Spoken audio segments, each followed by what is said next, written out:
So we have 5 minutes more to go, then we are about to start. Ma'am Shane, can I ask, ano po yung unsa nga Facebook page na nag-live karon so we can also inform our... We are live at the page, Facebook page of Wetlands International Philippines program. I'll put the whole names chat box. Tingnan ako ang mag-share.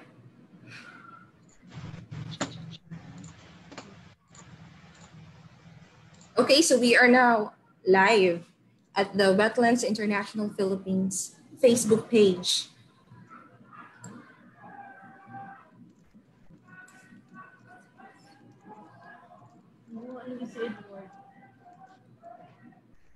So we are now 18. So waiting for others, we still have 5 minutes to start.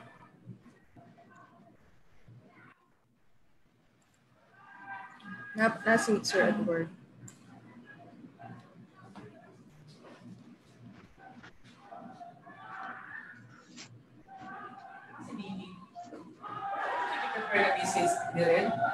Wala man ma'am, tangila ang program ng ibutang ang message DNR, gaya na pa man. Gahapon wala biya ito yung part, national na biya ito. Karon bago?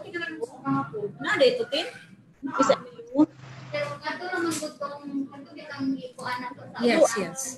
Muna talaga kato rang i-play. Follow can unmute our only the phone. Katuraan ta ang message direct. Dito naman sa after na sa signing. So, automatic ano sunod sunod ta. Pero wala nakabon sa rin ali no. Na-inform siya. Pero wala sila. Sinis naman pas distal ani. Kabalo kay sila nakita po yun. Kaya kung dali siya live man dai ni. Yes, ma'am, sa Facebook. Ikaw mo live man dai ano mo sa mo. Live. Live nila sa ilaan. Kaya BCO nila. Na, ma'am, si Sir Edward. Ang paso na lang may wa pa Paso sa Agusan Mars.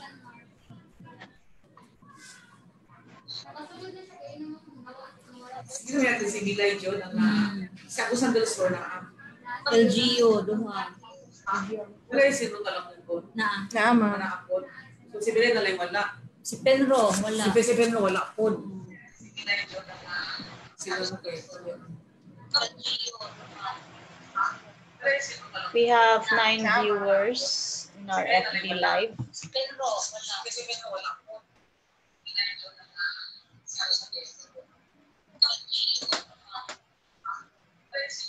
have 9 viewers in our FB live.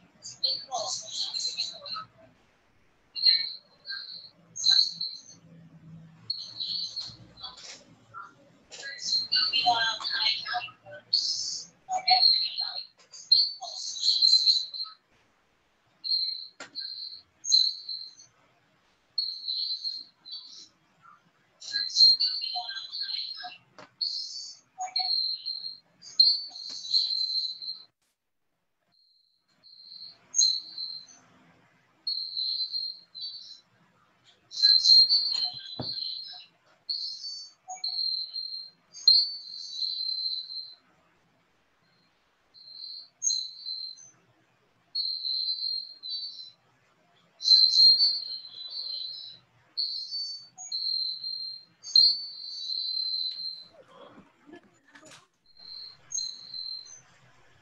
Ma'am Shane? Yes? Audible ba ang audio or anong echo nga kuan? May echo. Madunggan po sa yung end? Yes. Kasi Open ba ayun FB live. Yes?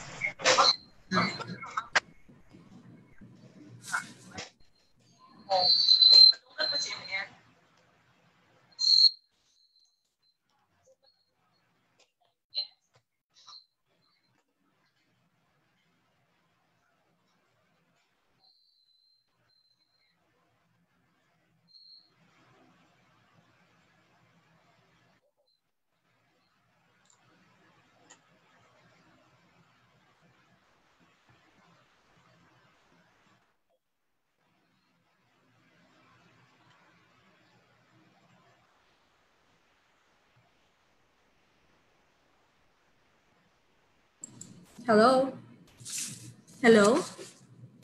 Hello. Ako sa i-mute tanan ha.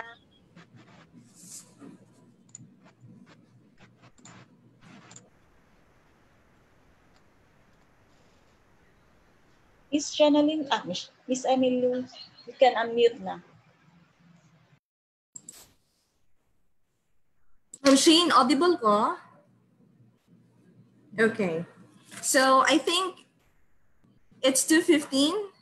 Let's formally start our activity. So good afternoon, everyone. Good afternoon. May I request everyone to please turn on your cameras if possible para makita nato ang mga kaanyar. Yes. It's very nice to see all of you now. So, kamusta po tayong lahat? I assume that most of us here kay mga Bisaya, no? Mga Bisaya ba ta? Okay, Yes, and yes, I'd yes. like to tell you that we are live in Facebook right now. So this is indeed an historical event between DENR and Wetlands, no? Worthy of life. So how's today going so far? Is it nice? Okay ba? Okay. I'm sure we are all very elated for this another milestone of our partnership. So let me welcome you all to the ceremonial signing of the Memorandum of Understanding between DENR and the Wetlands International. So to start our day right, let's stay still for an opening prayer.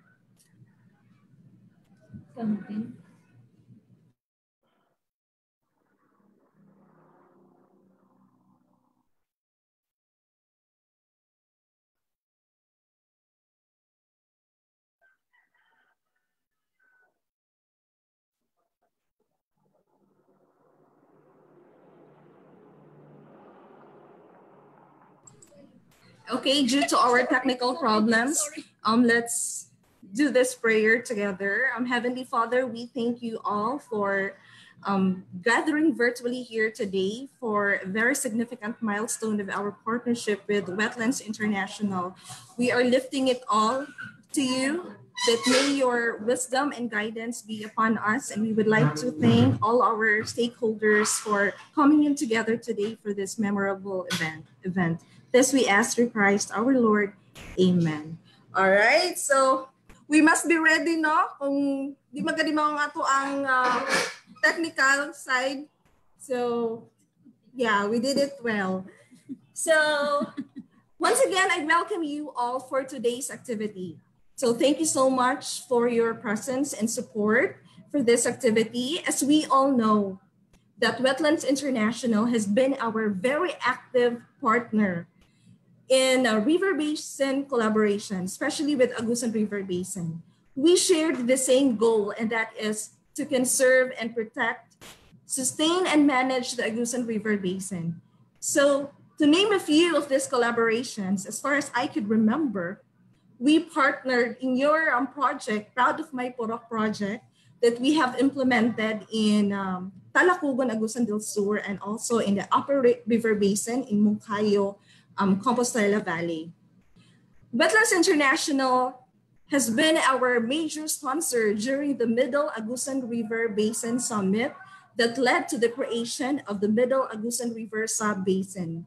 So the Wetlands International has been providing technical assistance to ARB, especially during our expository tour in Cagayan de Oro City. No? We have been there in CDO River Basin, that Wetlands actually imparted knowledge on the payment for ecosystem services, that I also personally met Dr. Hilly Quiaoit. So along with me there, daghan po diri atong mga participants who was there during our expository tour. So Wetlands has been really providing us technical assistance. And more of that, in the recently conducted activity, they also provided technical assistance in business planning. Actually, they have hired a JS expert for the three-dimensional maps of our ARB master plan. So there's a lot of collaborations already with Wetlands. And I am very happy and I'm very proud to say that we are now gathered today to forge and strengthen our partnership through signing of a Memorandum of Understanding between DENR and the Wetlands International. So before we formally begin everything, let me just acknowledge to you our participants for today. All right. So when I call your name, can you please just say hi? All right. So from DENR, we are headed by our Chief of Division, Conservation and Development Division, our active Chief, Forester Nilda Giabron. Hello, ma'am. Good afternoon, everyone. Okay, along with her is Forester Jeneline Arbolonio. She is the... Hi. We shared the same. Yeah. She is the ARB focal person of the office. And also with Christina Reveche, the ARB technical staff. We also have our representative from Centro Talacugon, Forester Carmen Lafuente. Hello, ma'am. Thank you for joining us. And also we have a representative from ARPAO, Ms. Hadja Morano, for her to document this momentous event. And also with us, a representative from the DENR Central Office, our BCO, Sir Edward Valencia.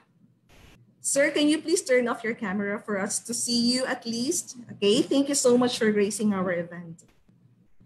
And also from our partners in Wetlands International, headed by the program manager, Dr. Annadel Cabanban. Thank you so much, Dr. Annadel. No? We had a dry run this morning. Thank you so much. Along with her, our speakers this afternoon, we have Dr. Hilly Ann Roa-Quiaoit. Hello, ma'am, from Cagayan. Yes, we also have Dr. Agustin Mercado Jr., who will be presenting later on. Hello, sir. Thank you. Hello. We also have Miss Shing Kabakaba, the lady in maroon, and Miss Aljoy Alaba. I think Miss Riza Estadola is also part of your team. Okay.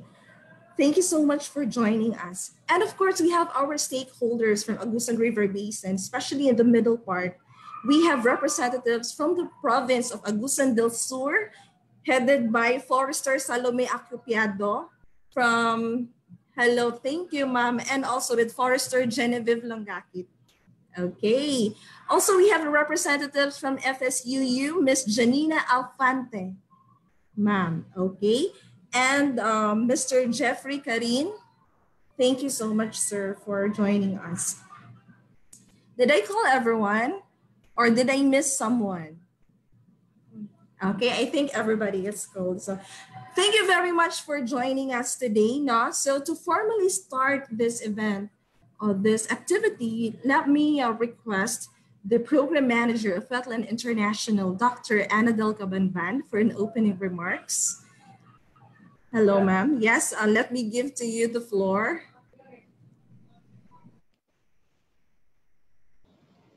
Thank you very much, ma'am. Thank you, everyone, for joining our celebration this afternoon. Good afternoon, and to our distinguished guests and ladies and gentlemen. As mentioned, this is a momentous event. Indeed, it is a momentous event. This is a celebration of a partnership between a non-governmental organization and a governmental organization. The non-governmental organization is responsible to support governments in the conservation of wetlands for people and nature. The governmental organization, DENR, the Department of Environment and Natural Resources, in particular, Region 13, the Caraga region, is responsible for the protection and conservation of the environment. Together, we, both agencies, both arms of a society, support the Constitution, support the Constitution's desire to have or to give the citizens a healthful environment. And together as a partnership, we actually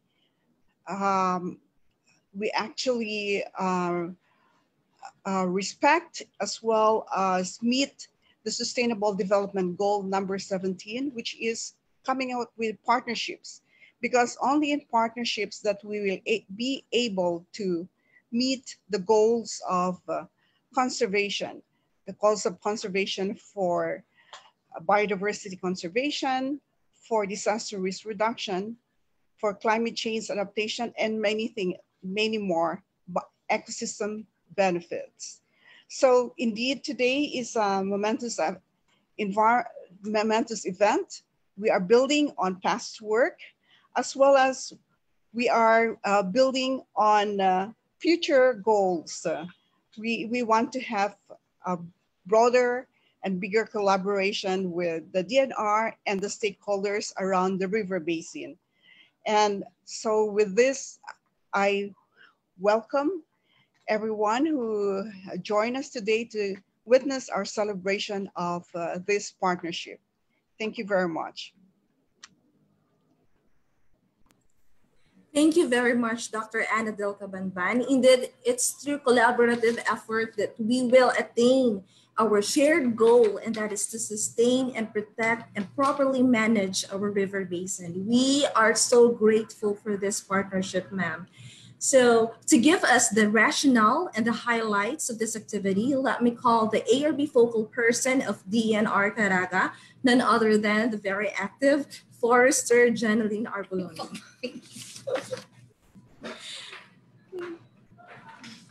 Hello, good afternoon. So I'm going to give the rationale of this activity. So,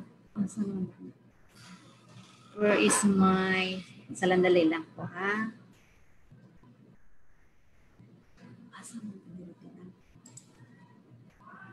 Share screen. Itin dito. Hawa ang itin. Asan yung diri ang ako ang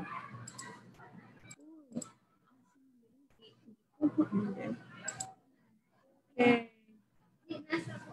Asan man?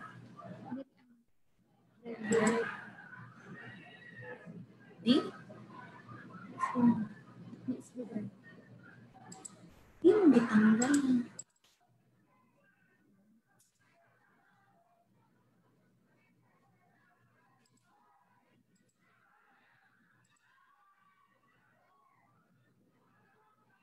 Sure na, okay.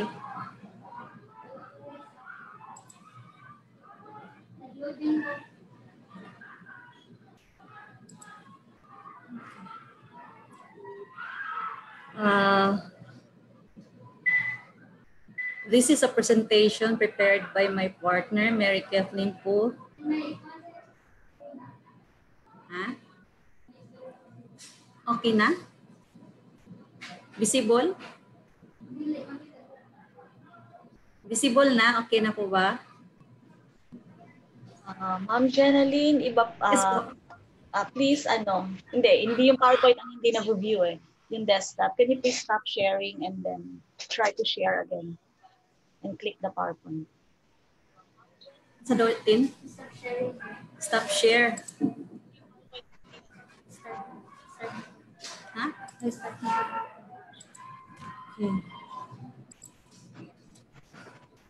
Okay. Okay na. Slideshow, please. Loading. Yes. Okay. So before we go into the content of the Memorandum of Understanding, let me present to you first the gist of the master plan for the Agusan River Basin, because this is where we all started, our partnership. So a brief profile of the Agusan River Basin. So we all know the area coverage of the basin, the municipalities covered, and presented to you here also are the major challenges we encountered in the river basin, so which resulted to the crafting of these various programs and projects within the basin. So we have listed here the major challenges as enumerated that We have the deteriorating water quality and quantity, degraded watershed and natural resources, declined or reduced essential ecosystem services of the wetlands, flooding and intense frequent occurrence of natural calamities, insufficient coordinated Sorry holistic to interrupt. planning. Yes, ma'am. Paki slideshow. Hindi gumagalaw yung slides. Hindi gumagalaw. Paki slideshow, please. Tapos Slideshow naman siya. Slide presentation, tapos then you can click one by one. Hindi gumagalaw po ba? Meron naman po. Hindi pa rin po. Hindi pa rin. Naka-slideshow na kasi sa amin. Naka-slideshow na sa inyo? Yes sa po. Presentation? Okay. Do you have a copy, Shin? No.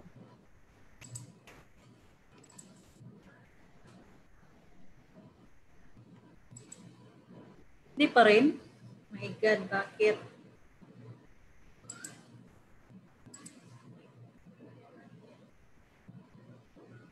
Sa tinha, okay.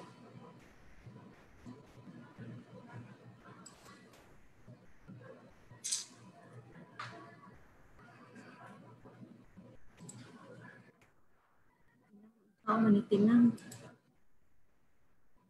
Hindi siya. Hindi talaga siya ng ano.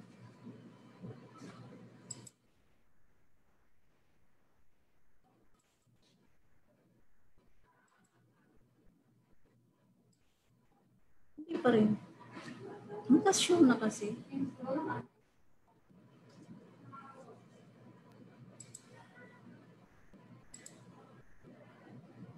Hindi pa rin. Nawala ako. You're in slide 3 na nandito nakikita namin. Green? Tinang, diya. Ako tinang dili po diya. Slide. Hindi pa rin po. Nasa resume slideshow.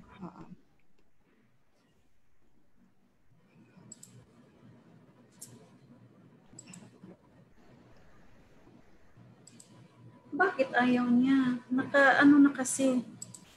Ganon. Naka-screen show na kasi po. Ganon? Okay. Ito po. Hindi pa rin?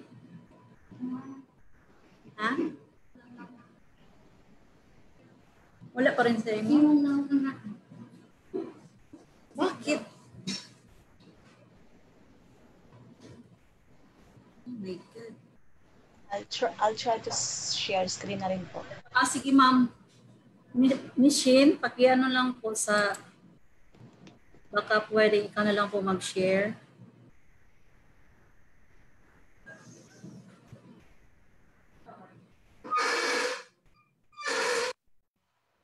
Dili siya ma-share, ma'am. Ang presentation. Oo, naka-slideshow naman siya.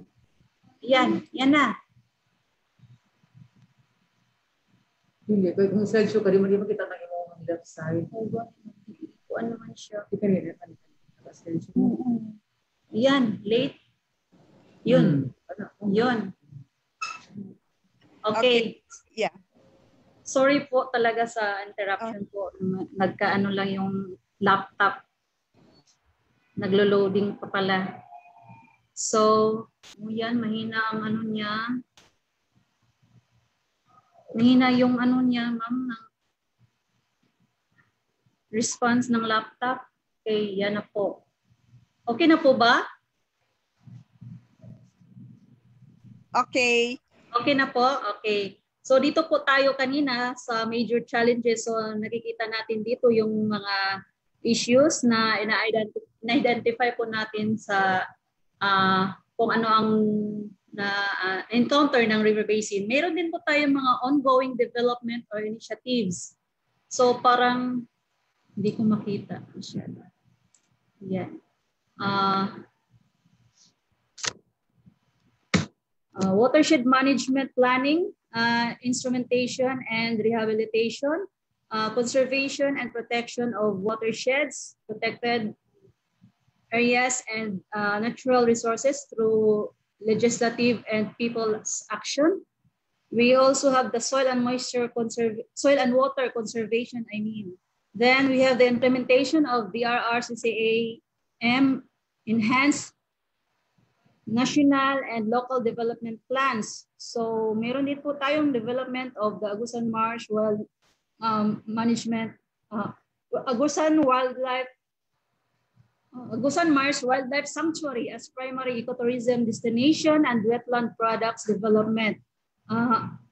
Another one is the organization and mobilization of the ARB governing board and the sub-basin councils, no?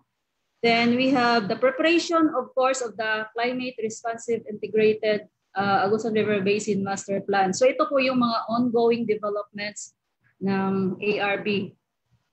So next, late talaga siya, late siyang mag-view. Ito po yung profile of the ARB. So makikita natin dito yung different ecosystems, no? Interconnected ecosystems from upland. We have here, which is in the upper Agusan River Basin section, no? Then we have the middle ARB and the lower ARB from downstream of Talakugon down to Butuan Bay. So we makikita po dito yung interplay ng mga management systems. So in terms of the disaster risk reduction, no, management, we have the water resources management and development, and of course the watershed management. We have the wetlands and the flood and climate change and hazard management. So, late siya. Pasensya na po at late talagang nag-ano yung laptop. Okay, ito po yung master plan framework na inadapt natin dito sa ating Agusan River Basin. So, we are anchored to the long-term vision, ambition natin 2040, maginhawa, matatag at mapanatag na buhay. So we are also anchored to the regional development plan vision of the 3 regions, Caraga, region 11 and 10. And of course, meron tayong sector outcome na sinunod sa pag-graph nitong master plan. So anchored pa rin po doon sa 5 thematic areas. So water resource management, watershed management, wetland management, flood mitigation, hazard management, and climate change adaptation. And the last thematic area is yung institutional development. So,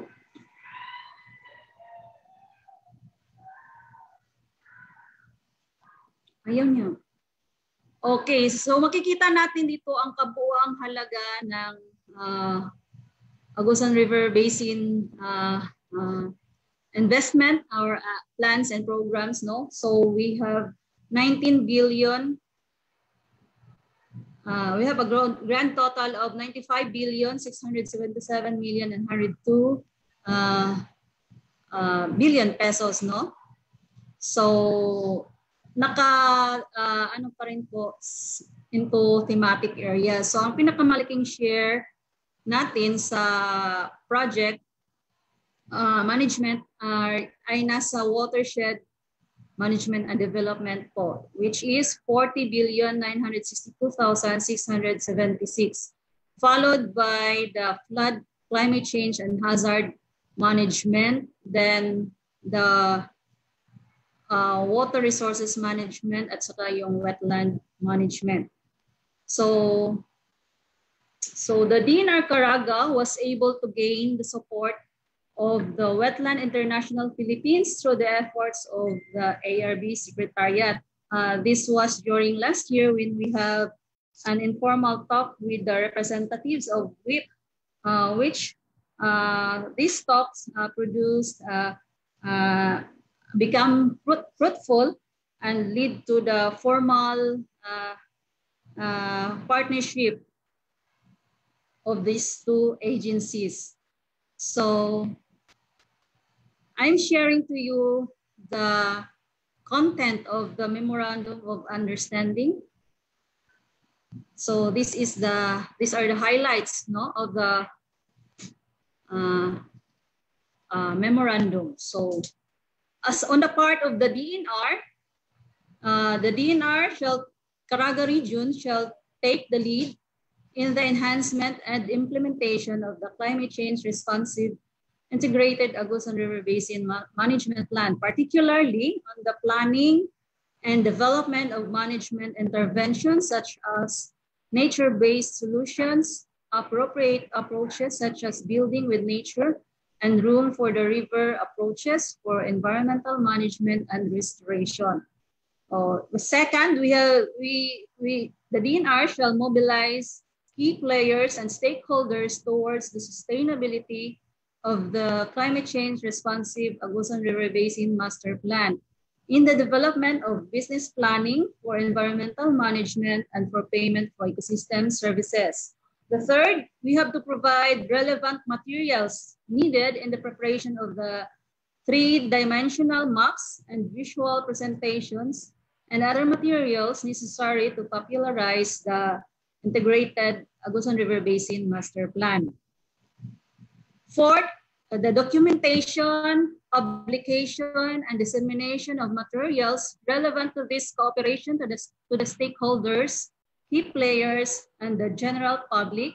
And lastly, tap the relevant partners in the marketing of management interventions, such as nature-based solutions, building with nature, such as the use of natural systems and natural process and materials, plants, trees, sand, and mud, and room for the river approaches, such as the adapting of natural design, vegetation to address flood protection, for environmental management and restoration.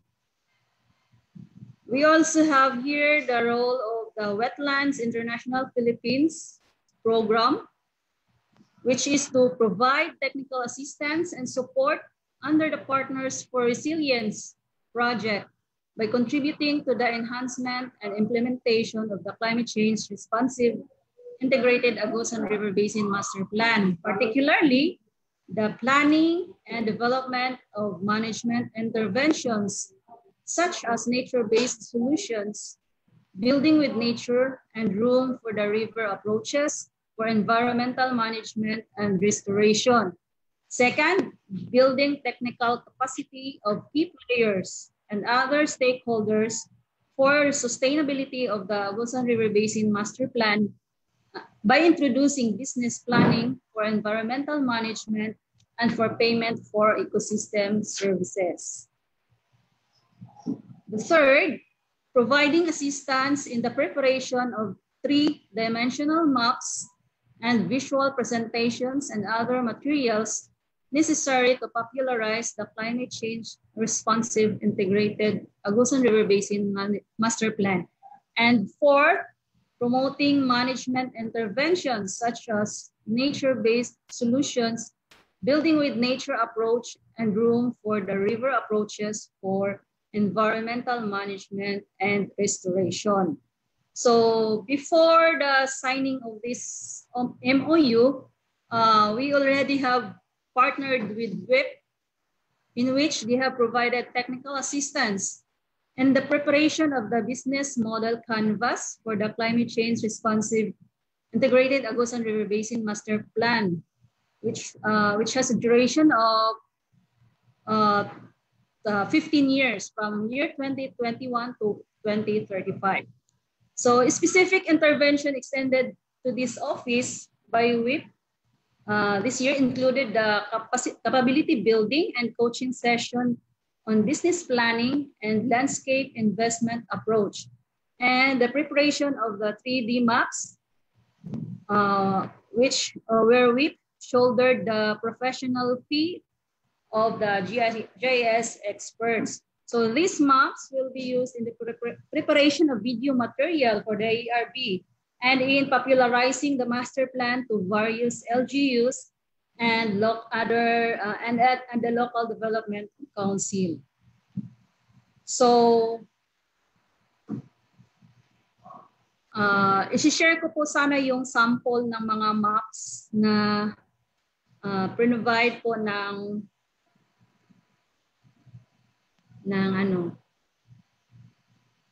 WIP. So parang naglo-load kasi itong laptop, so maybe later on we can balikan na lang po natin kasi humihina yung ng laptop. Mabigat po yung file, lalo na yung video ng 3D map po. So may I call in Miss Emelu for the next part?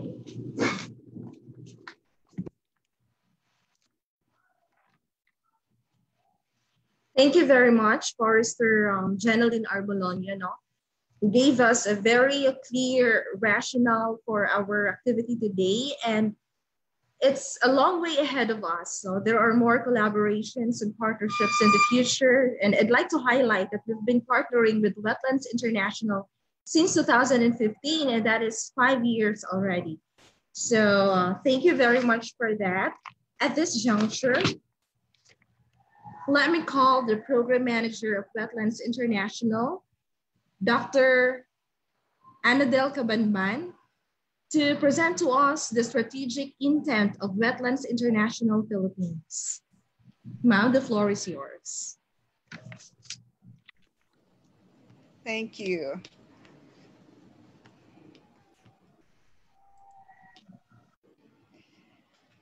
Wetlands International has a slogan: wetlands is for nature and for people. And why do we do this, or how are we going to do this? We actually develop a strategic intent or a purpose on how we're going to undertake this slogan and to make it a reality. So I'm going to present to you in particular a subsection of this strategic intent globally. And this is the strategic intent of Wetlands International Philippines, which is in line with the strategic intent for Asia and Pacific. Why do we do this? Why are we interested in planning for an Asia Pacific and a Philippine contribution to this Asia Pacific plan? Because our region is where you can find the greatest loss of wetlands. You can see in this map, for Asia is the blue line here.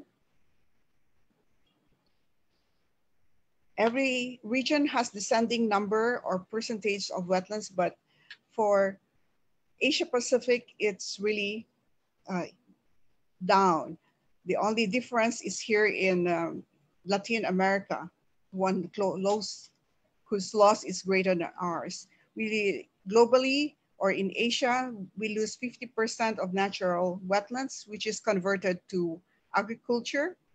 And between 1980 to 2010, we have lost 30%, about 30% or more of mangroves, which are converted to fish ponds. And we hope that we can restore these wetlands by addressing the abandoned, underdeveloped, and underutilized fish ponds in the Philippines. About 50% of peatlands drain in Indonesia. Fortunately, here in the Philippines, where we don't have much peatlands, but it stores a lot of carbon. And the one here in Agusan River Basin, the one Agusan Marsh near Kaimpugan, there's a big peatland there that we need to conserve because it restores, conserves, and sequesters a lot of carbon. And in terms of coral reefs, we lose a lot. So what's the consequence of losing these wetlands? We see flooding in Asia because wetlands, as you know, regulates the flow of water. We also see some subsidence in the mouth of rivers because of over extraction of water. Overall, this consequence in the loss of wetlands result to flooding, water insecurity, climate insecurity, and food insecurity. So we, Wetlands International, are thinking of solutions to address this. One is to accelerate the adaptation of building with nature, room for the river. These are some examples of nature-based approaches. And in this session, we are going to give examples on how we have undertaken this in the last 5 years or so. So our next steps for 2021 to 2030 is to inspire, mobilize, and scale up our work in our independent countries. For the Philippines, we are interested to promote building with nature in Asia. This is for the different landscapes, seascapes, and urban areas. And we want our resilient cities to be more progressive by having conservation of urban wetlands, and also constructing urban wetlands so that there will be a reduction of flooding in the metropolis during heavy storms or even just normal rains as experienced in other cities. And of course, carbon stores are a program to keep our peatlands, our peat swamps, and mangrove forests, which are ecosystems that sequester carbon. It's also lakes, because at the bottom of the lakes, there are a lot of carbon that's stored. Unless it's stirred up, then it will be emitted. And of course, flyway bottlenecks. These are the habitats of birds, migratory birds that pass through the Philippines and feed and recharge their batteries before they continue their migratory pathway towards Australia and some to New Zealand. And the last one is water towers, which is really for the Central Asia. But all these are still programs within the Asia Pacific for the restoration of wetlands. In particular, building with nature is an approach that is blending green solutions with conventional infrastructure development as necessary. We want to inspire the use of models that are nature-based, such as this picture shown here. This is in the coastal zone. But on rivers, we would really like to have nature-based solutions, which will be described later by our resource person. And as we inspire, we also would like to mobilize in terms of partnerships with people, with the greater stakeholders, both private and public stakeholders. And we want to commit to the ambition, not in 2040, and our commitments to international conventions such as the Ramsar Convention, the Convention on Biological Diversity, the Convention on Disaster Risk Reduction, or the Sendai Framework, and the Paris Agreement, which is the tool or framework for climate change convention. And so, as I mentioned, this is not just for the coast, this is also for the river basin. And for this, we are looking forward to having this collaboration to expand in the Agusan River Basin, in the Cagayan de Oro River Basin, the whole of Mindanao, and the river basins throughout the Philippines in the next 5 to 10 years. Thank you very much.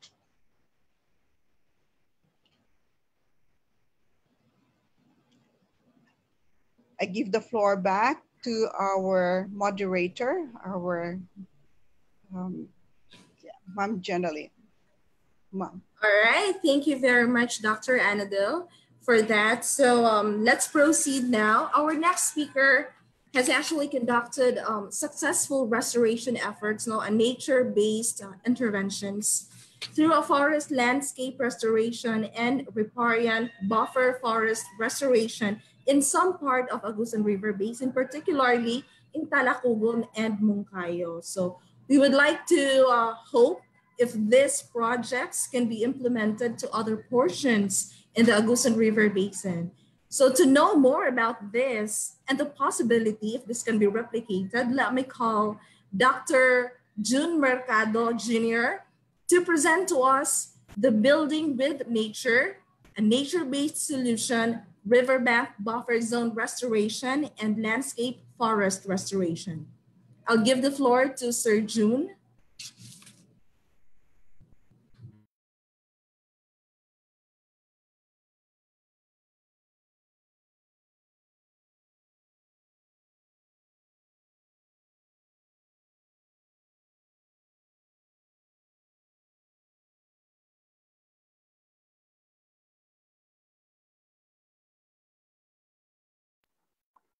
Hello, good afternoon. Can you hear me? Emily, can you hear me? It's okay. Good. Since it's raining here, I hope the signal will be okay. Okay, we hear you. Okay. Thank you very much for the introduction, Emily, and good afternoon to everyone.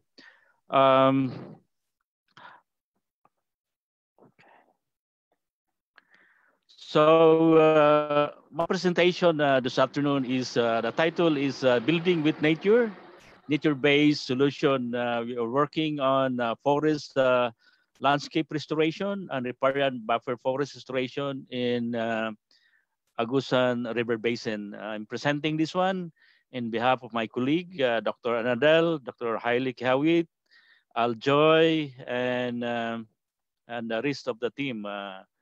And also, I would like to thank the support from the different LGUs, particularly from Talacogon and Moncayo. So as you can see, this is a nice Agusan River Basin, very popular. But what you can see also is the Agusan Marsh.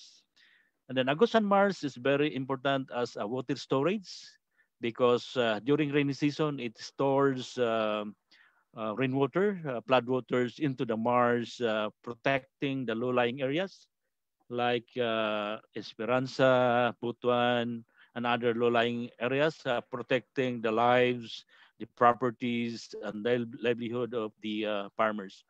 And then during rainy season, it backflows or it discharges water that would maintain the river flows and also maintain the good habitat of the wildlife in the Agusan Marsh. That's very important.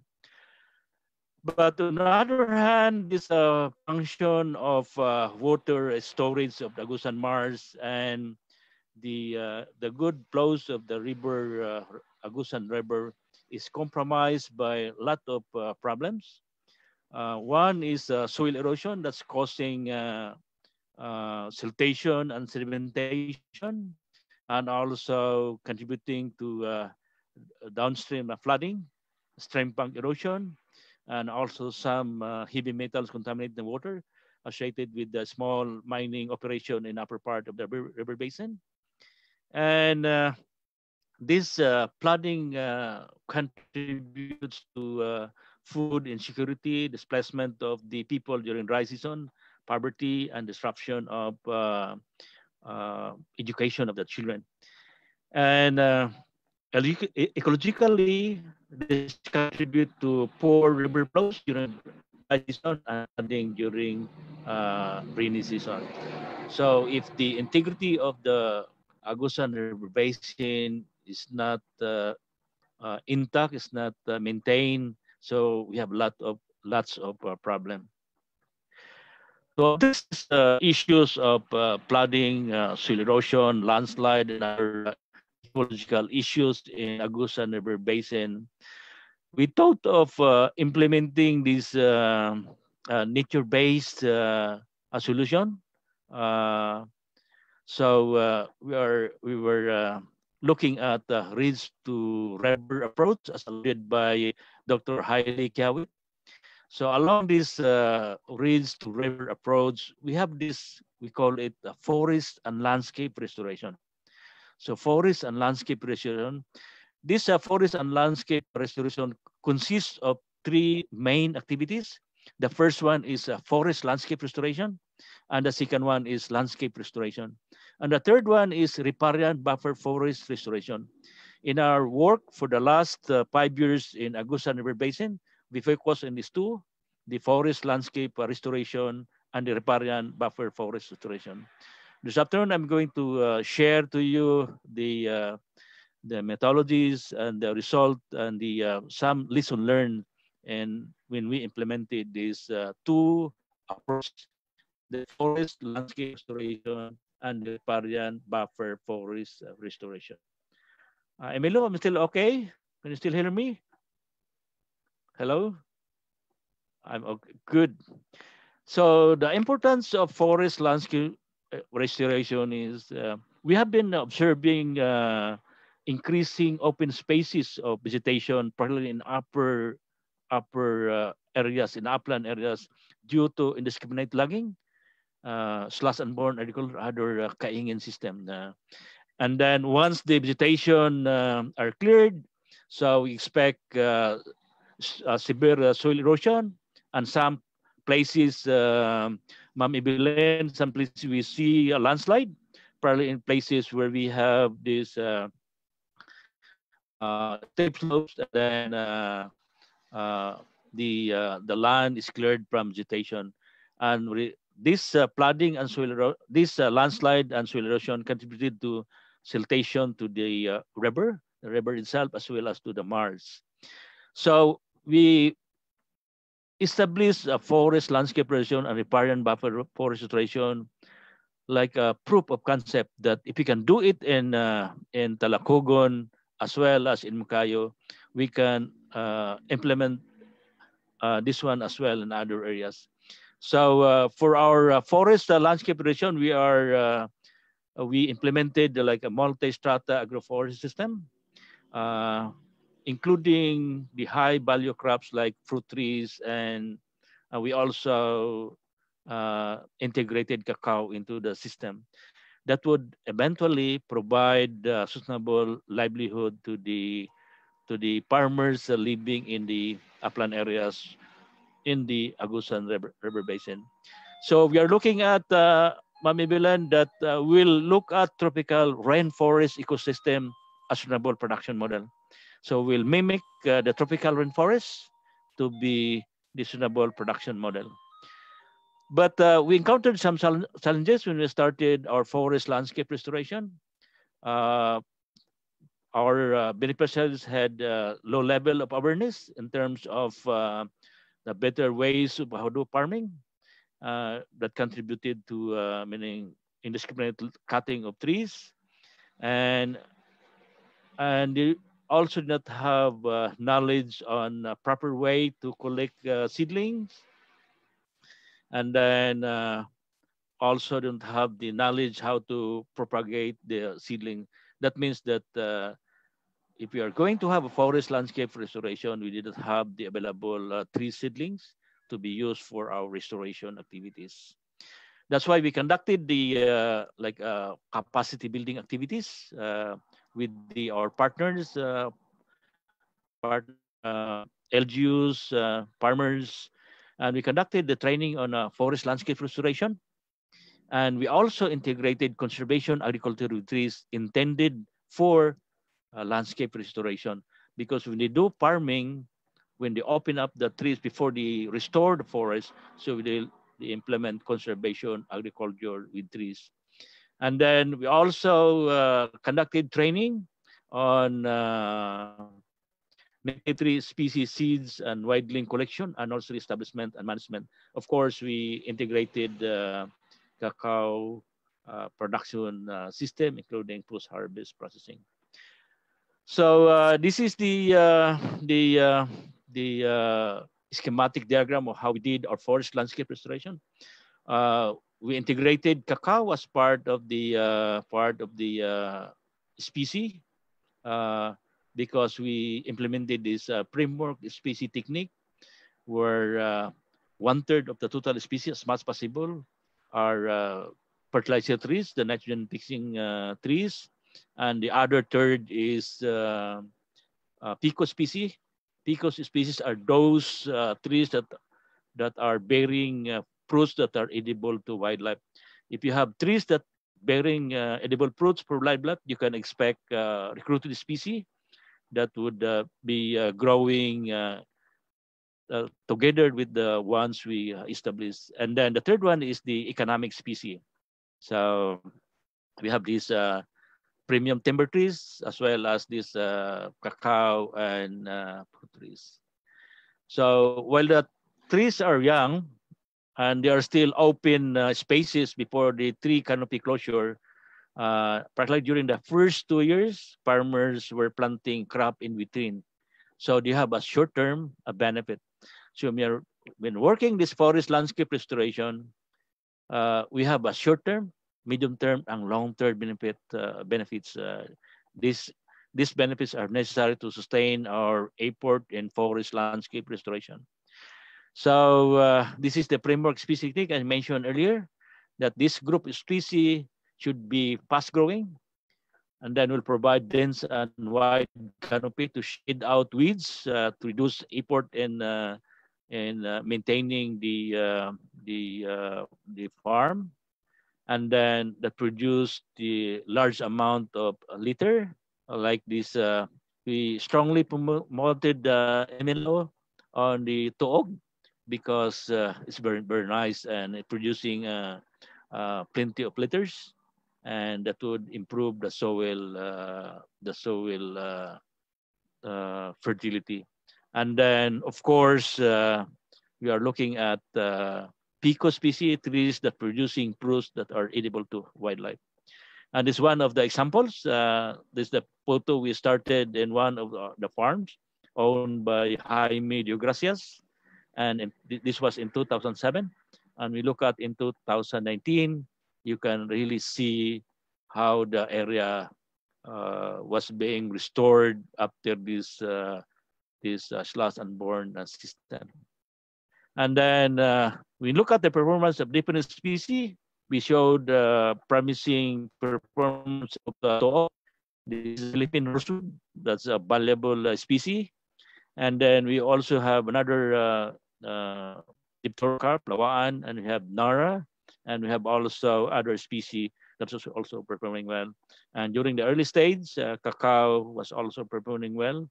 And we observed that durian was growing slowly during the early stage of growth. And then we found out that in our novel and innovative approach to slope restoration, we found that the return of endemic species, the native species, through enrichment planting. Remember that we have more than 30 different species we raise in our nursery and plant them.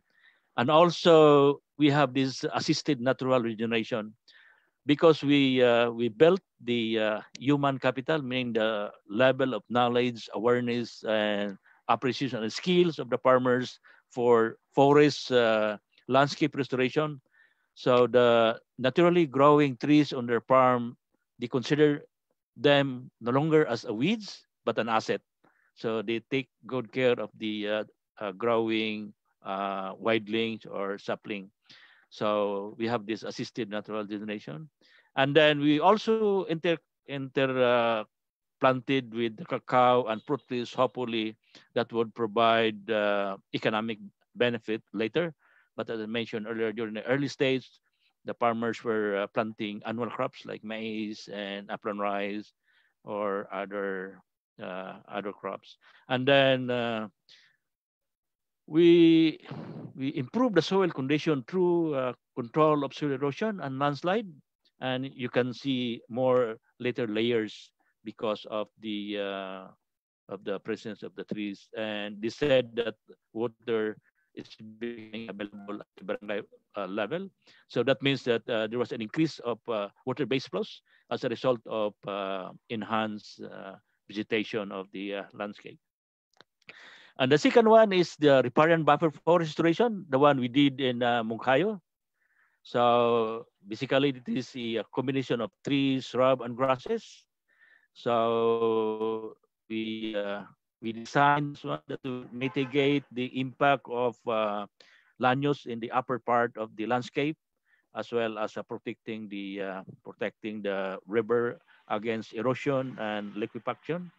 And then it also provide link between the land and ecosystem, and then it also performs vital ecosystem like regulating water flows, better environment for the aquatic life, as well as better carbon sequestration and aesthetic values that the residents in Moncayo were hoping for, to see a nice riverbank where people can go and perhaps stroll. And these are the objectives: reduction of sediments, and then stabilize the streams, and create wildlife habitat, and create shade and better temperature for the aquatic resources, and then also increasing carbon sequestration potential, as mentioned by Dr. Annadel. So we also have challenges. We found some challenges. We did our riparian buffer forest restoration. Like people did not have the idea of how to restore the riparian zone, and most of the people did not know about the water code of the Philippines, and most of the landowners thought that the land adjacent to the river belongs to them. So it's very difficult to ask them to provide a space, the riparian zone, which is 20 meters if it is E&D lands, and 40 meters of forest land. And then the adjacent landowners were claiming this area to be their land. So the most difficult one were those affluent who are insisting that this land belonged to theirs.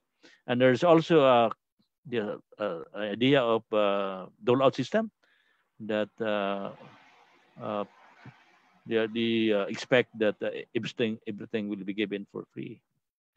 And this is the design of our riparian buffer forest restoration, where we put the different species in accordance to what we design in economic and ecological zone. So, and then this we did 50 hectares riparian buffer forest restoration in Moncayo. These are some of the activities, and the design and the distribution of the different species, making sure that we have good mix of trees which have good soil anchorage, in combination with trees with good soil binding. So combining trees with good soil anchorage and good soil binding to make sure that the riverbanks, the riparian zone, are well protected from soil erosion, riverbank erosion, and liquefaction. Below, this is one of the examples. You can see this Mr. Perlito. This was the picture in 2017. On the left, on the right, you can see that the side of the river has been restored. Yeah, and then Mr. Perlito has been recovering this part of his land being eaten up by the water. So in his land, there was a 50 meters wide of river erosion going into his farm, going to his land. So with this 600 meters land facing the river, that means that he lost about 3 hectares of land. So you can imagine the amount of losses if the riparian zone is not properly managed. And we got a good result in our riparian buffer forest restoration. You can see this Malabago and Tuog growing well along the riverbank, meaning optimizing the fertile sediments, growing very well as other species. So we hope that this Malabago will grow out into the river, produce advantageous roots, and hopefully will absorb some of the heavy metals that would make the water in the river less loaded with heavy metals. So this is the result of our of the performance of the different tree species. We found out that Malabago and other species, Mambug, are doing well. So we also have Bangkal and other species. So so to conclude this presentation, so the riparian buffer forest restoration and forest landscape restoration are building with nature. This is a nature-based solution to the Agusan River Basin, Agusan Mars problem. So we have we identified native species were adapted to this kind of environment.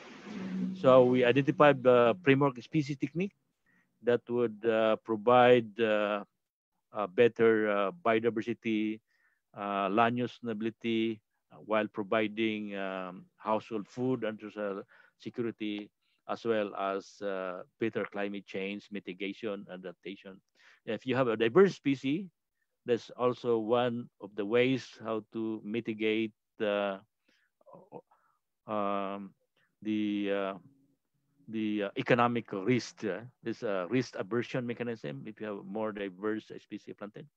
So if you have the multiple species, if you have a good mixture of plants with trees with good soil binding and soil anchorage, that will ensure good water protection from soil erosion as well as landslide.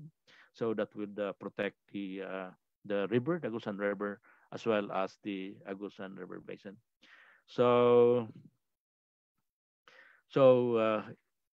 when we restore the forest landscape and the riparian zone, we can provide better biodiversity and wildlife sanctuaries while ensuring sustainability of Agusan River Basin. So with that, thank you very much for listening. So again, I would like to thank the municipality of Talakugon and the Moncayo and our other partners. Thank you much. And back to you, MLO or Shen or the moderators. Thank you for listening. Okay, thank you very much, Dr. Jun. No? Based on his reports, the restoration efforts have really yielded positive outcomes. So we will be very grateful if it will be replicated to some portions within the Agusan River Basin.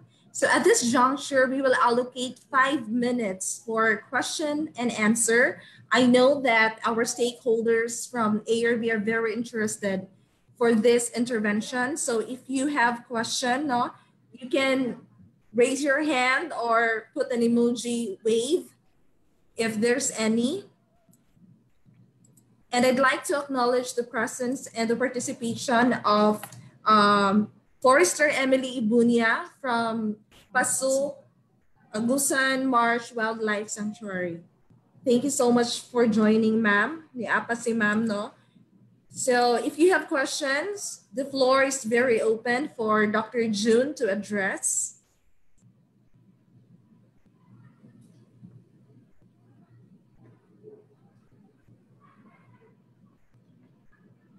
All right.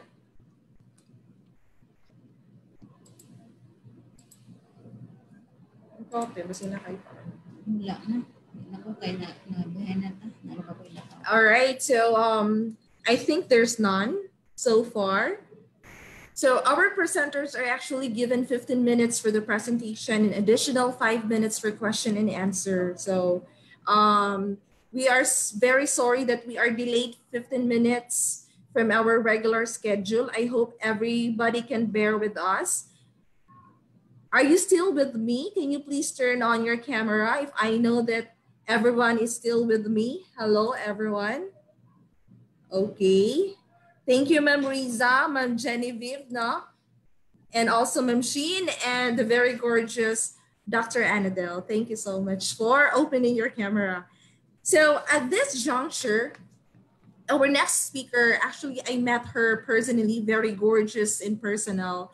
They actually welcomed the Agusan River Basin team during our expository tour in Cagayan de Oro. And we are very elated with this certain initiative that they have conducted or implemented, adopted in Mount Kalatungan Range, and that is the payment for ecosystem services. It would be so nice if that intervention will be soon, hopefully, be implemented in Agusan Marsh Wildlife Sanctuary. So without further ado, let me call Dr. Hilly Quiaoit of Wetlands International to discuss to us the business canvas, landscape investment in infra, and payment for ecosystem services. So the floor is yours, Doc Hiley.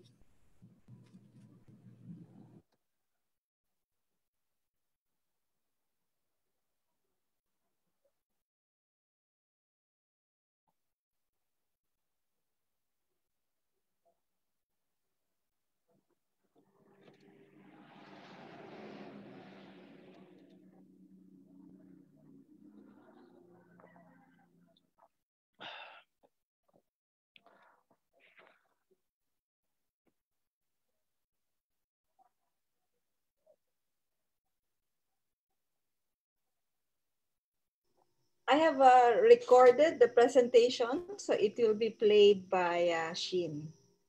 She's still working it out.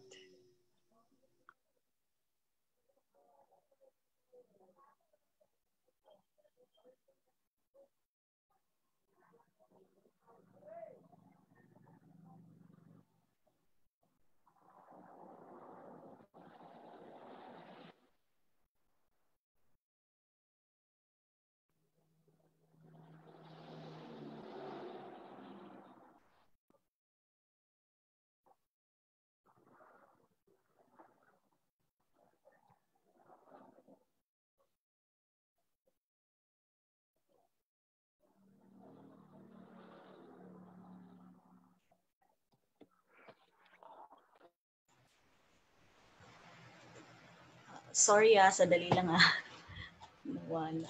I don't know why I cannot share it.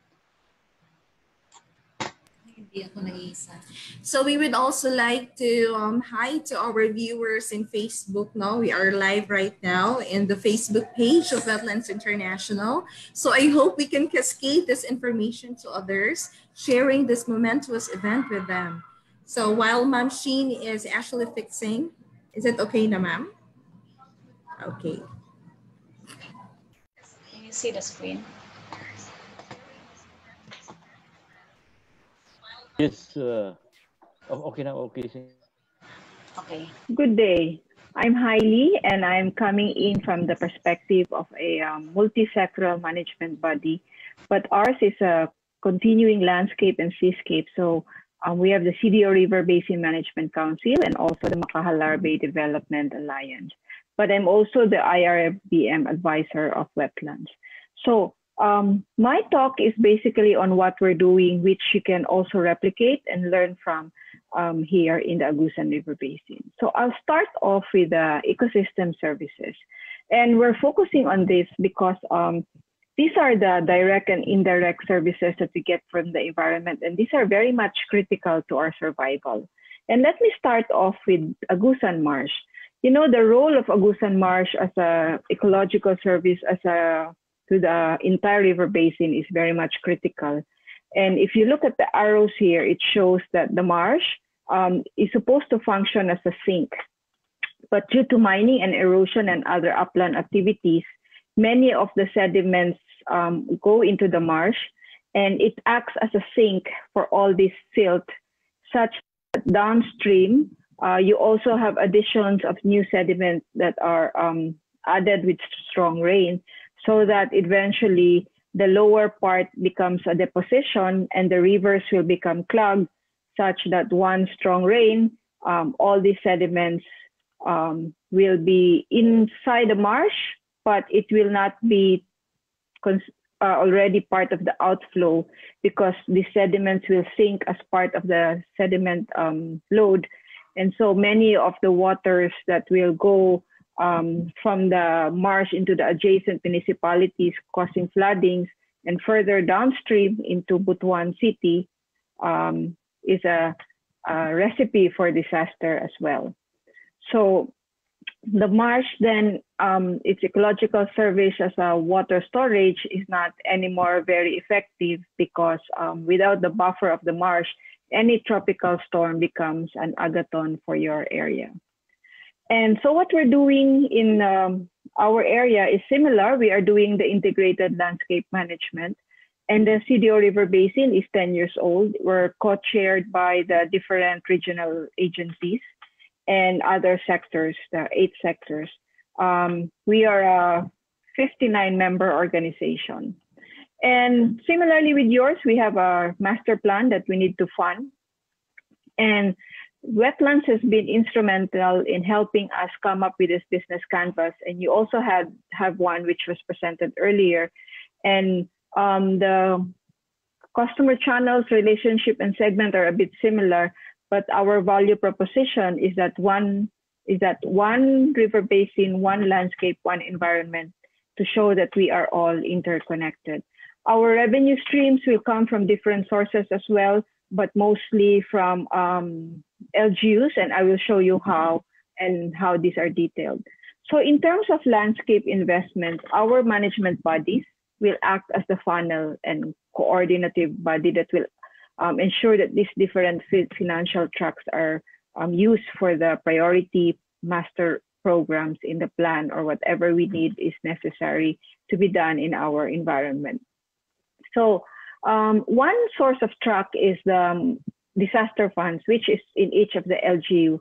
And in our case, we had that signing in 2013, and we've been sort of activating that.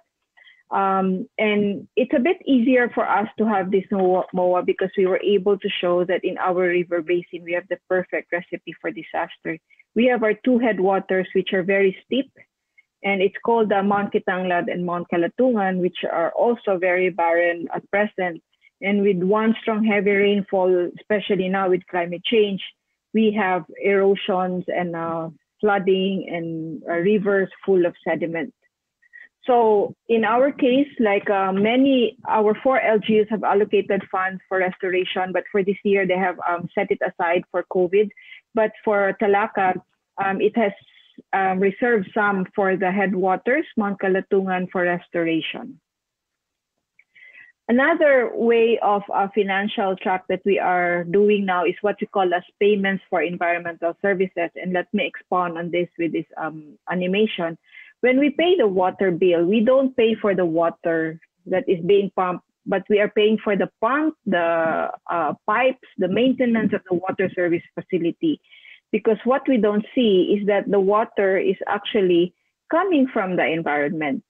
And all this vegetation is needed to recharge all this water and make sure the infiltration, so there is water that can be pumped by the water facility. So this concept is what we call as rewarding the environment for providing us this ecological service, which in this case is the provision of water. So to do that, we need to do restoration, and that needs money. And in fact, you are advanced because we are copying your restoration site, which has been presented as well on the riparian buffer restoration. We've just cost it per hectare, so we know and how much to work it out with different investors or partners. So this is Mang Lito of your Moncayo, who's very happy after 3 years to show that what used to be an eroded riverbank is now filled with vegetation. And that is what we wanted as well. Another model that we are also doing is called the Cauyagan Upland Farm, where our indigenous groups in the uplands of the other headwater is using the concept of succession, but intercropping with commercially viable crops. And similarly with Manang Linda, Bae Linda, she's very happy to be able to harvest and earn money for herself with the commercial crops that we are using. In this case, it's adlai. So this PES is we've been able to successfully lobbied with the different LGUs. So we have this PES for Talakag, where they put a water tariff on the water service for restoration of the watershed for the Kalatungan. Similarly, with the other watershed, Kitanglad, still on the water tariff for the LGU of Libona. And we have a novel one with Cagayan de Oro because instead of putting tariff, it has allocated part of its general fund, 10 million a year, for the restoration of the watersheds within the city and within the river basin. So another type of business financing that you can avail is like what we did with these different sectors, where our PES is we have our Mount Kalatungan groups of IPs where they restored the uplands, and the buyers are the beneficiaries in the city, including the businesses, where they allocate funds to ensure that the restoration is continuing with a third-party fund manager. Another type of PES is with Unifruti, where they have an annual partnership with indigenous groups where they are working in terms of their plantation on banana and pineapple to ensure that the integrity of the ancestral domain is there, which is also a win-win for both partners. Another type is last year we were able to work with our Cagayan de Oro Water District, and they will allocate 4 to 6 million a year to ensure that the watersheds where they are getting water are recharged and are restored, which is also part of the whole business value chain that they have. Another type of partnership is with the PES funds of the LGU. It will partner with a business entity in the area, in this case Dole, where they will provide the seedlings, which when you cost, it also costs millions of pesos. Another track is working with institutional investors or foundation, which I'm sure Agusan Marsh and other areas have very much high potential for funding. In our case, this is with the Netherlands government, where we work with our demonstration site for riparian buffer, which I've mentioned is copied with your Agusan River Basin. We're still in the early stage. And another type of resource is still with the Netherlands government, but this time with the Sustainable Water Fund, and the water companies in Netherlands through VEI have pulled together their funds, and they're helping us to ensure that one of the cause of disasters, the water insecurity in future, is that there is sustainable supply of our water. Rather than working on the hard infrastructure, they recognize the importance of the connectivity of the business and the landscape. And here, this is the Cauyagan model that we've mentioned earlier. So this is a big support also, and it is a 5-year project. So we are here in Cagayan de Oro River Basin and the adjacent Taguluan River Basin, but we wanted to work further, not just here, but also in the adjacent river basin where you are, Taguluan, because we hope to come up with this corridor of river basins in northern Mindanao. So salamat, and the indigenous trees that we are intercropping in both sites, in Talacogon and Moncayo, are the tuog, where Agusan River Basin is very much famous for. So thank you, and good day. Mayong adlaw.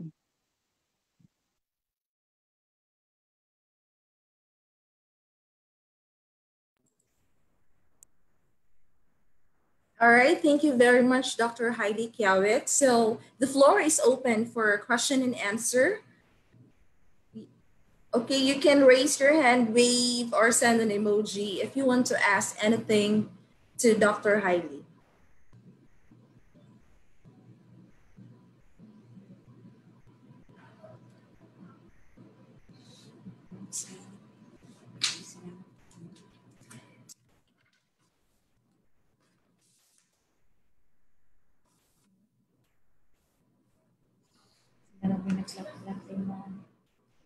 Okay, I think there's none.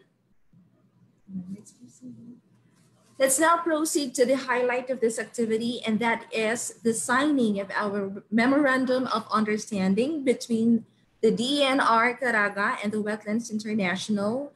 So since we are into this virtual world, we will be forging our MoU through a video. No, our regional executive director has already signed the MoU, and I think also on the part of the wetlands. So let me request Miss Sheen of Wetlands to please present or screen share the MoU signing. All right, so is everyone still with me? Napabatanan? I-try na to view ang while wala. Okay, so while waiting for the presentation, Forrester, okay na Ma'am Sheen? Okay, so we'll try. Okay, so we will try to show to you our maps while waiting for the video for MoU. Okay, naglo-loading po. This is in continuation with the presentation of Forester Janeline Arbolonio. So I'll give the floor to her. Loading yun siya. Haman to makita rin. Okay, sandali lang po ha kasi may ano talaga sa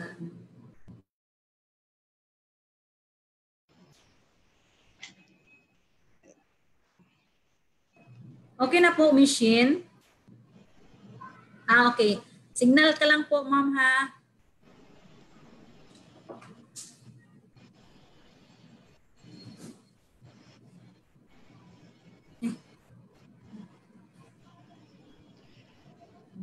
Screen share.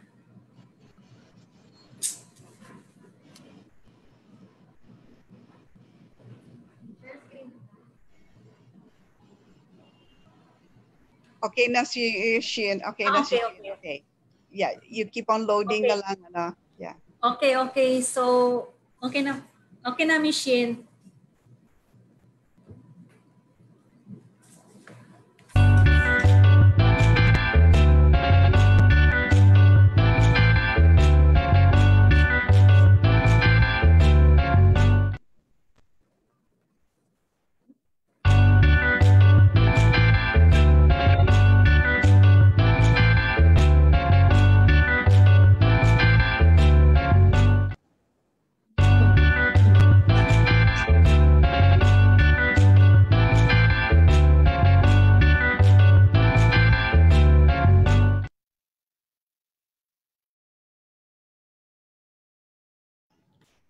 Nakamute ka, Ma'am Emelu. All right, can you hear me now? Congratulations to us, DENR Caraga and Wetlands International, that we finally forged and strengthened our partnership through a Memorandum of Understanding. So as you can see in the screen, the MoU is signed by our OIC Regional Executive Director of DENR Caraga, Hadja Didaw di Piang-Brahim, CISO 4. And of course, on the side of the Wetlands International, we have Dr. Annadel Cabanban, who's with us today, and witnessed and signed by our Assistant Regional Director for Technical Services, Attorney Claudio A. Nistal Jr. And also we have Dr. Hilly Quiaoit as witness. And we have another witness who's not in the picture. We have Attorney Redentor Uha. Oh yeah. Attorney Redentor Uha of DENR Caraga. So congratulations. We are now, we have a binding document. We have already sealed we are officially sealing our partnership. So to more partnerships and collaborations towards the conservation and management of our Agusan River Basin. All right, so I think everyone is still with me. So at this juncture, let me call the Program Manager of Wetlands, Dr. Annadel Cabanban, for... Yes, Ma'am Sheen. Before we close this ceremony, we'd like to present the message of Regional Executive Director. Caraga. Okay. Yeah, okay. We missed that out. So let's play now the message of our dear Regional Executive Director from DENR Caraga.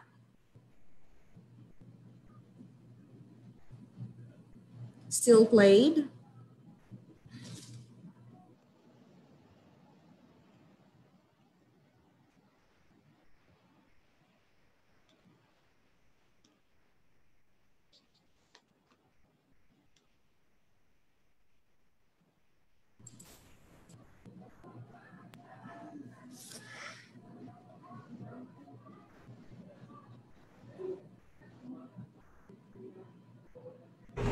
Good afternoon, everyone.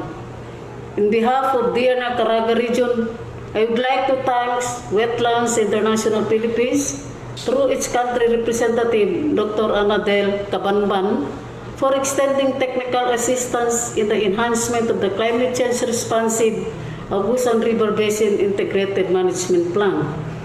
This Memorandum of Understanding signing is actually done to formalize the partnership between the DENR Caraga region and Wetlands International Philippines. As even before this signing, the organization has already extended assistance in the improvement of the Agusan River Basin Management Plan. With the expertise it has, I am pretty sure that all that need to be captured in the plan had already been incorporated. Thus, we now have a realistic integrated management plan for the Agusan River Basin.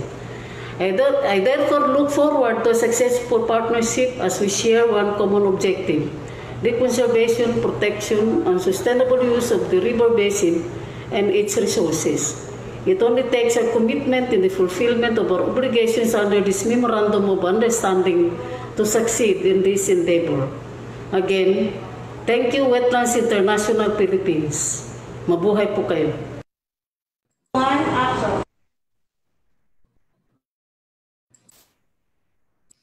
All right, so that is the message of our dear Regional Executive Director of DENR Caraga, and she's very supportive in our river basin interventions and activities. So, Dr. Annadel, is the effectivity of the MoU today?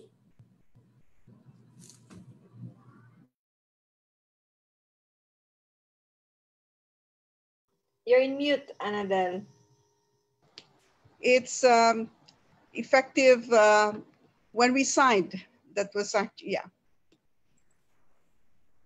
It's effective now. All right, so it's officially sealed. Congratulations to us. We are very grateful for this partnership. So at this juncture, let me give the floor to Dr. Annadel for closing remarks.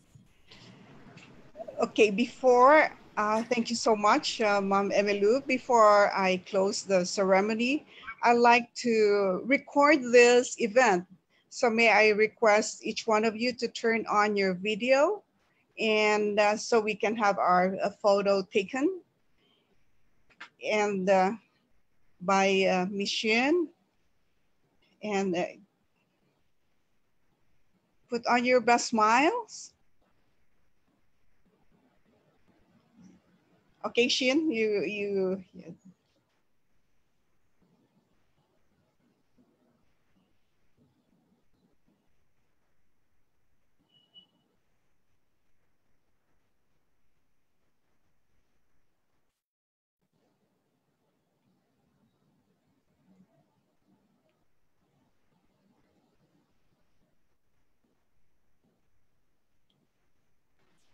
Okay, 1, 2, 3, smile.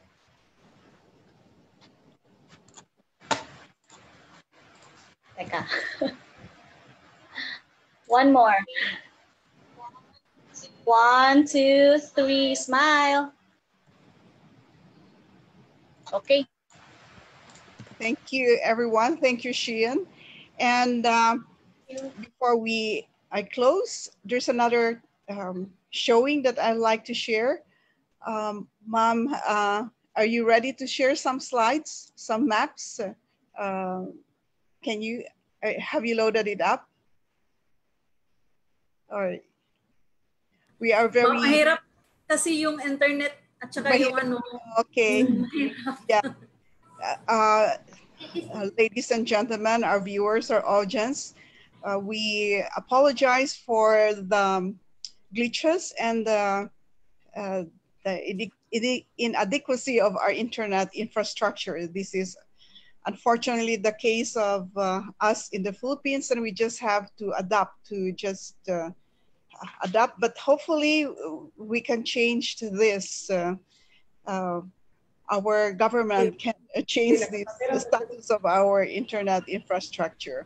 But we thank you all for your presence until this point in time. So this signing of the Memorandum of Understanding between these two agencies, between DENR Region 13 and Wetlands International, is not the end of our collaboration. In fact, it is the beginning.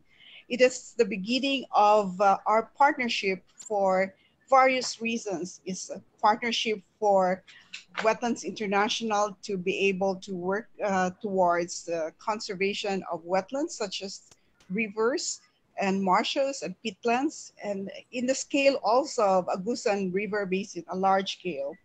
And it's a partnership for the implementation of the specific actions that you have identified in the master plan, particularly on what you call the sector on watershed restoration, riverbank restoration, and building with nature, nature-based solutions. And we have seen some examples that we can replicate throughout the river basin.